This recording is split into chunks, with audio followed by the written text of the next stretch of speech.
రామరాజ్యం channel ప్రేక్షకులకు నమస్కారం. ఈరోజు ప్రధాన అంశం పంట విద్య వైద్యం అదే జనాలకు ధైర్యం అనే అంశంపై విశ్లేషణ. మీ సీనియర్ జర్నలిస్ట్ జరంగల కృష్ణయ్య. మన భారతదేశం దేని మీద ఆధారపడి ఉంది అంటే 70% మంది వ్యవసాయం మీద ఆధారపడి ఉన్నారు. ప్రజలు ఎక్కువగా వ్యవసాయం మీదనే ఆధారపడి ఉండడం వలన మనం వివిధ రకాలైన పంటలను ఆహార ధాన్యాలను పండిస్తూ ఉన్నాం. ఎంతో మంది రైతులు పండిస్తున్న పంటను తిని వారి జీవన మనుగడ కొనసాగిస్తూ ఉన్నారు. మన భారతదేశమే కాదు, అమెరికా తదితర దేశాలు కూడా మన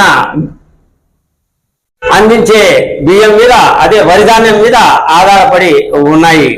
ఈ విధమైన పరిస్థితి భారతదేశంలో ఉంది. అంటే వ్యవసాయం మీద ఆధారపడిన భారతదేశం వ్యవసాయ రైతుల పట్ల మనం ఎంతో ఏ విధంగా పని చేయాల్సి ఉంటుంది. ఆ పని చేయడంలో కూడా చాలా తెలివితేటలుగా పని చేయాలి. మన భారతదేశంలో రైతుకు ధైర్యం కల్పించాలి. రైతుకు మనం వెనకల ఉండి రైతే వెన్నుముక అని అంటుంటారు కదా, ఆ రైతును మనం ముందుకు నడిపించాలి. అది నడిపించాలి అంటే కేంద్ర ప్రభుత్వాలు ఆ తర్వాత రాష్ట్ర ప్రభుత్వాలు ఆ రైతుకు సహాయ సహకారాలు అందించాలి. ఆ రైతు విషయంలో ఎంత ఖర్చు పెట్టినా ఇబ్బంది ఉండదు. ఎందుకంటే అది తిరిగి మళ్ళీ మనకు అందిస్తుంది కనుక. రైతులు పంటల రూపంలో మన జనాల ఆకలి తీరుస్తారు కనుక. కాబట్టి రైతుకు ఎంత ఖర్చు పెట్టినా అది అనవసర ఖర్చు కాదు, అది మనకు ఉపయోగపడే ఖర్చే. కాబట్టి రైతు మీద మనం దృష్టి సారించాల్సిన అవసరం ఉంది. రెండవది ఆ తర్వాత విద్య అనేది చాలా అవసరం. ఈ విద్య అనే విషయంలో చాలా మంది పేదవారు వెనకబడి ఉన్నారు. విద్యను అలవాటు చేపిస్తే ఆ విద్య వల్ల ఎంతో మంది ప్రయోజకులు అవుతారు. ఇప్పుడు ఉన్న స్థితిగతుల ప్రకారం విద్య ఖర్చులు ఎక్కువ అవుతున్నాయి. అయినప్పటికీ కూడా కార్మికులు ఆటో తోలే కార్మికులు కానుంచి అటు తర్వాత ఏదో ఒక ఫ్యాక్టరీలో పనిచేసే కార్మికులు కానుంచి తమ పిల్లలను చదివించుకుంటే చాలు అని వేలాది లక్షలాది రూపాయలు కూడా ఖర్చు పెట్టి పిల్లలను చదివించే విషయంలో ఈ మధ్య కాలంలో బాగా అలవాటు చేసుకున్నారు తల్లిదండ్రులు.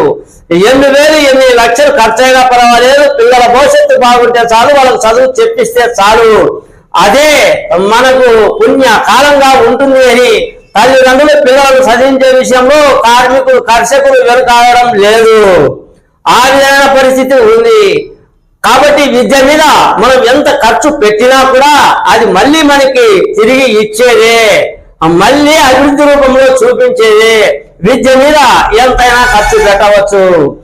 ఈ విధమైన పరిస్థితులు మొదటిది పంట, ఆ తర్వాత రెండవది విద్య, మూడవది వైద్యం.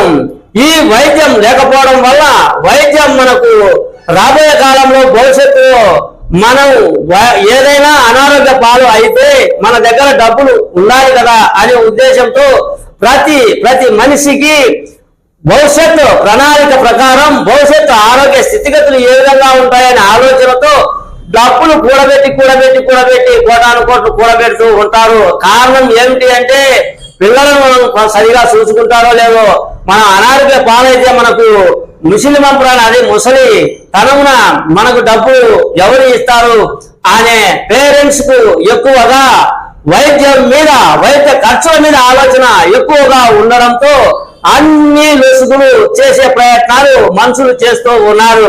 కాబట్టి విద్య మీద వైద్యం మీద ఖర్చు పెడితే అది తిరిగి మళ్ళీ మనకు ఉత్పత్తి అయ్యే రూపమే.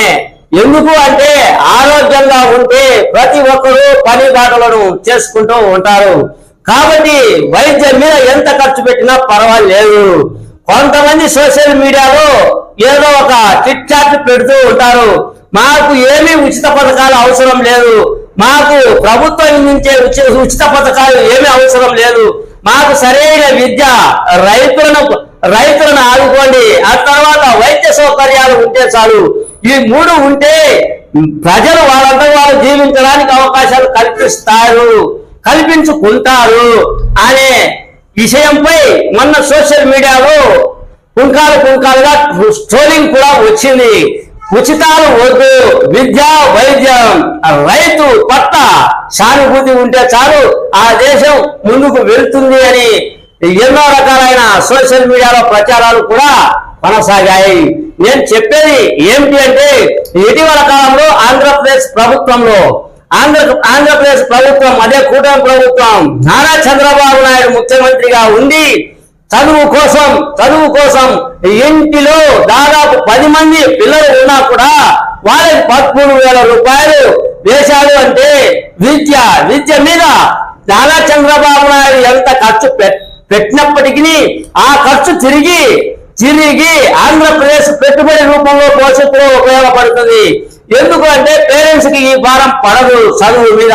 పైగా పిల్లలను చదివించాలి ఆ ధైర్యం అనేది వస్తుంది. కాబట్టి పిల్లల చదువు పట్ల తల్లిదండ్రులు ఆసక్తి చూపుతారు.